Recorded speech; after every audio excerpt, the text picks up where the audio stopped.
Hello, I'm from the Australian Government. Are you hoping to become an Australian citizen? If so, you'll need to learn about Australian values. As the seat of government, Parliament House is the logical place to learn about Australian values. Whether it be bullying, sexual harassment, cover-ups, or simply jizzing on women's desks, we know how to set the example. Australian values. Knowing Australian values will help you fit into our society and have a job, such as Australian value number 22. Nobody in this government faces any fucking consequences for their actions. Like Angus, whose office forged documents, or Bridge, who rorted taxpayer funds, or half our ministers who covered up the rape of a staffer in Parliament House. And they all still have jobs. Australian values. Respecting Australian values allows us to get on with our shitfuckery, such as value 52. We don't investigate our ministers' shitfuckery. Like Angus, where we got police to drop the investigation, or Bridge, where we obstructed the investigation, or Chris, who can't face an inquiry because there's no active police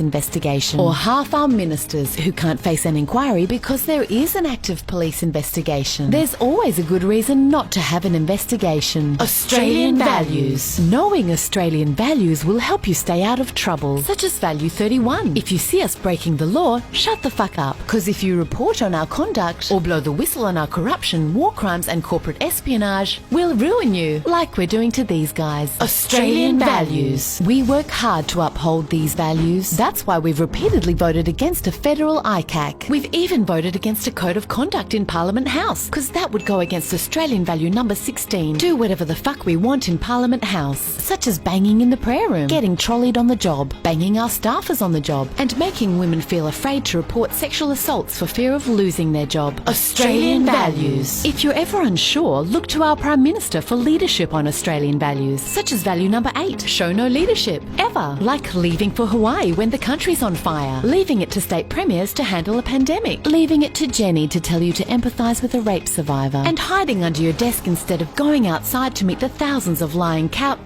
women marching to demand an end to gendered violence and discrimination in Parliament House. But hey, look on the bright side. At least we didn't shoot those thousands of women marching on Parliament House, which of course is Australian value number 81. Australian values. Good luck with your citizenship tests, and make sure to brush up on Australian values, especially value number 1. If you have a go, you get a go. What's that? Don't have any goes? Oh, honey, then you get to go fuck your Australian values. And remember, English is our national language. Learning it will help you understand what Aussies mean when they tell you, yeah, nah mate, this government is a bunch of shit cunts. Authorised by our honesty coach.